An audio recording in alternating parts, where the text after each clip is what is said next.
আমরা মেলায় যাচ্ছি। আরে বেটার মুখটা দেখতে দাও, হাই করো বেটা। তো ব্লগের প্রথমেই কিন্তু সবাইকে জানাবো বড়দিনের অনেক অনেক শুভেচ্ছা, আর সেই সঙ্গে বলবো হাই হ্যালো সবাইকে, welcome to Tanis world. Tanis ওয়ার্ল্ডে সবাইকে অনেক অনেক স্বাগত জানাচ্ছি। আর সেই সঙ্গে তোমরা সবাই কেমন আছো অবশ্যই কমেন্টে জানি। আর যারা যারা আমাকে অলরেডি অনেক ভালোবাসা দিচ্ছে আর অনেক অনেক সাপোর্ট করছে তাদেরকে কিন্তু আমার তরফে অনেক অনেক ভালোবাসা। তো দেখো দেখতে দেখতে কিন্তু আমরা 2024 কিন্তু একবারে শেষ গোড়ার দিকে চলে এসেছে। শেষ গোড়ার দিকে কিন্তু সবচেয়ে বড় উৎসবই ছিল আমাদের বড়দিন। তো বড়দিনের জন্য আমরা কিন্তু চলে এসেছিলাম রায়গঞ্জ চার্চের কাছে, যেটা কিনা আমাদের বাড়ির থেকে কিন্তু খুব একটা দূরত্বের মধ্যে পড়ে না। তো আমরা সেখানে গিয়ে সারাদিনে কিভাবে কাটিয়েছিলাম একটা ছোট্ট সিম্পলভাবে, তো তোমাদেরকে সমস্ত কিছু শেয়ার করব। ততক্ষণ অবশ্যই ব্লগটার সঙ্গে থেকে সাথে থেকো। আর যদি ব্লগটা একটুকুও ভালো লেগে থাকে তো লাইক কমেন্ট করতে ভুলো না, সাবস্ক্রাইব করতে একদমই ভুলো না। তো চলো ভিডিওটার সঙ্গে থাকো, সাথে থাকো।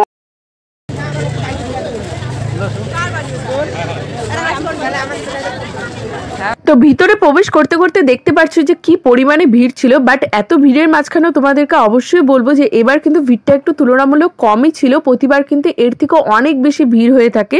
তো এই 25শে ডিসেম্বরের যে বড়দিনের উৎসবটা সেটা মোটামুটি কিন্তু 2 দিনের জন্য হচ্ছিল, 25শে ডিসেম্বর 26শে ডিসেম্বর। আর এখানে কিন্তু দেখো কি সুন্দর করে যে যীশুখ্রিস্ট যে আস্তাবলে জন্ম হয়েছিল সেই মুহূর্তটা কিন্তু এখানে কিন্তু ফুটিয়ে তোলা হয়েছিল। বেশ ভালো লাগছিল, সবাই এখানে দাঁড়িয়ে প্রচুর ছবি তুলছিল। আর সেই সঙ্গে কিন্তু আমার ছেলেকেও সেটা দেখানোর চেষ্টা করছিলাম আর বোঝানোর চেষ্টা করছিলাম। তো সে আধা বুঝছিল না জানি না। তো যাই হোক, তো তোমাদেরও আশা করছি ভিডিওটা ভালো লাগবে। তো চলো ভিডিওটা দেখতে থাকো। আর সেই সঙ্গে তোমাদেরকে বলবো গির্জার যে গেটটা ছিল, যেটা ভিতরে ঢুকার গেট, সেটা কিন্তু মোটামুটি রাত্রি 9টা অবধি খোলা ছিল, তারপরে কিন্তু বন্ধ হয়ে যেত। আর মেলা এমনি উৎসব তোমরা দেখতে পারবে, বাট গেটটা কিন্তু 9টা অবধি খোলা ছিল।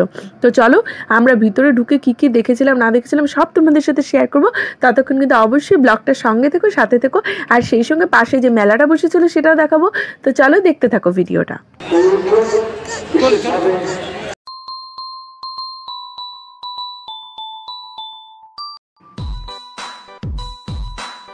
তো এই বড়দিনের মেলাতে আমার ছেলের কাছে কিন্তু সবচেয়ে আনন্দের মুহূর্ত ছিল এই টাইমটা, যখন সেই টেডি বিয়ারটা দেখতে পায় এত খুশি হয়ে গেছিলো, মানে কি বলবো, যেন মনে হচ্ছিল স্বয়ং সান্তা ক্লজ এসে তাকে এই সারপ্রাইজ গিফটটা দিয়ে গিয়েছিল।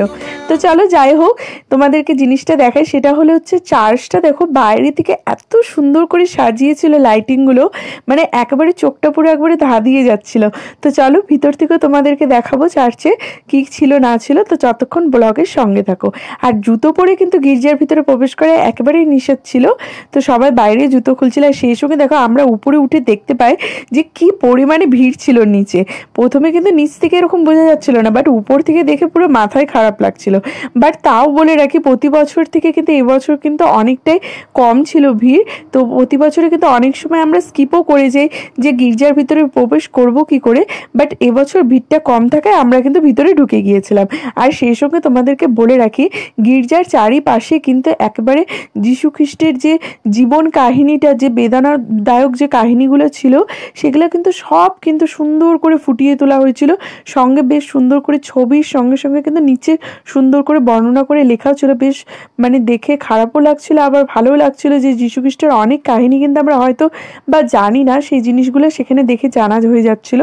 সবাই কিন্তু মন দিয়ে দিয়ে কিন্তু সেই লেখাগুলোকে পড়ছিল আর দেখে নিচ্ছিল, সেই সঙ্গে আমরাও তাই করে নিচ্ছিলাম। তো চলো এবার কিন্তু ভিতরটা তোমাদেরকে দেখায়, ব্লগটার সঙ্গে থাকো।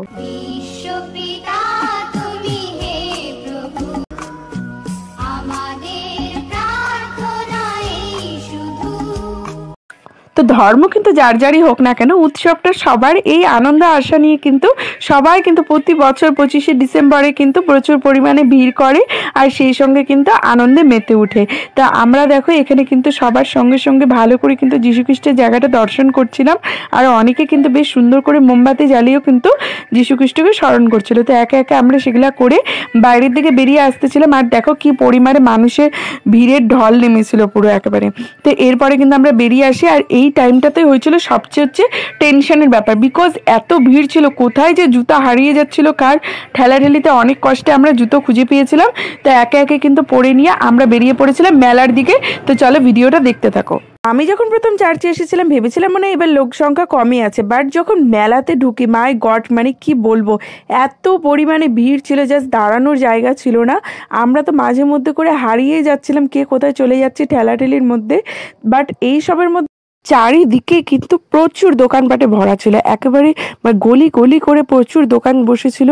আর সেই সঙ্গে কিন্তু 10 টাকার হরেক মাল থেকে শুরু করে পুরো 100 টাকার হরেক মাল অবধি জিনিস বিক্রি হচ্ছিল।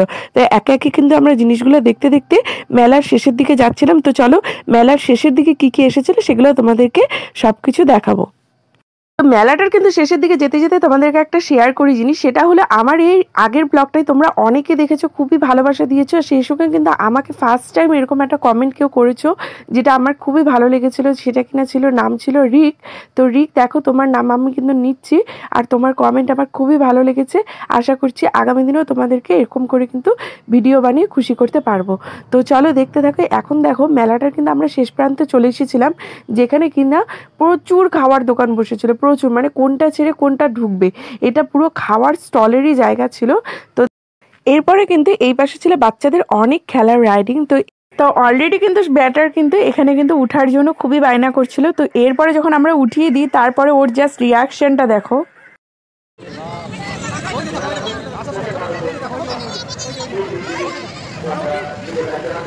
ছেলের কিন্তু এই সমস্ত দুষ্টুমির মাঝখানে কিন্তু আমি কিন্তু চলে গিয়েছিলাম রাইডিং করতে, বিকজ তোমরা অনেকেই জানো আমি রাইডিং করতে খুবই ভালোবাসি। তো সেখানে চলে গিয়েছিলাম ব্রেক ডান্সের টিকিট কাটতে, যেটা কিনা 50 টাকা করে ছিল।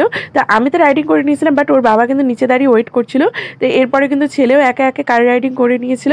তো এরপরে কিন্তু তোমাদেরকে একটা স্পেশাল দোকান দেখাবো, যেটা দেখে কিন্তু আশা করছি তোমরা লোভ কিন্তু ধরে রাখতে পারবে না। তো চলো দেখতে থাকো। তো নেক্সট আমরা চলে গিয়েছিলাম কিন্তু এই দোকানটা দেখতে। মাই গড, ওখানে জাস্ট দাঁড়িয়ে থাকা যাচ্ছিল না, এত লোভ লাগছিল, মানে জিভ দিয়ে পুরো জল আসতেছিল। তো আমরা অল্প করে কিন্তু আচার নিয়ে নিয়েছিলাম বাড়ির জন্য। তো আমের আচারই নিয়েছিলাম, তো বেশ ভালো লাগছিল। বাট তোমাদেরকে বলি ওখানে এত সুন্দর একটা সেন্ট আসছিল না, আশা করছি তোমরা হয়তো মোবাইলের ওপার থেকে যখন ভিডিওটা দেখবে তখন জাস্ট ফিল করতে পারবে। তো এরপরে একে একে মেলার কিন্তু চারিদিকটা ঘুরতে ঘুরতে কিন্তু আমরা চলে গিয়েছিলাম কিছু খাওয়া দাওয়া করতে, বিকজ পেটের মধ্যে পুরো ইঁদুর দৌড়াচ্ছিল। তো সেখানে পেয়ে গেছিলাম আমরা ফুচকার স্টল। তো ফুচকার স্টলে কিন্তু আমরা কিন্তু অলরেডি অনেকগুলো ফুচকা খেয়ে নিয়েছিলাম। আর এরপরে কিন্তু একে একে আমরা কিন্তু মেলা থেকে বেরিয়ে আসি। তো এইভাবে কিন্তু আমরা আমাদের বড়দিনটা কাটিয়েছিলাম সুন্দর করে। তোমরা কে কীভাবে কাটিয়েছিলে অবশ্যই কমেন্টে জানিও। আর টাটা বাই বাই করে কিন্তু আমরা বেরিয়ে পড়েছিলাম আসছে বছর আবার হবে এই আশা নিয়ে। আর দেখো বাইরে বেরিয়ে দেখতে পারি খুব সুন্দর সুন্দর কেকগুলো বিক্রি হচ্ছিলো। তো বড়দিন বলে কথা, দেখে তো লোভ সামলাতে পারিনি, তো আমরাও কিন্তু একটা বড় দেখে নিয়ে নিয়েছিলাম। তো চলো দেখা হবে আবারও নতুন কোনো একটি ভিডিও নিয়ে, ততক্ষণের জন্য টাটা বাই বাই। সবাইকে বলবো যদি আমার ভিডিওটা ভালো লেগে থাকে তো লাইক কমেন্ট করতে ভুলো না, সাবস্ক্রাইব করতে একদমই ভুলো না। আশা করছি তোমাদের মনের মতো ভিডিও বানিয়ে তোমাদেরকে খুশি করতে পারবো। তো চলো দেখা হবে নতুন ব্লগে, ততক্ষণের জন্য টাটা বাই বাই। আর সবাইকে কিন্তু অগ্রিম হ্যাপি নিউ ইয়ার, টাটা।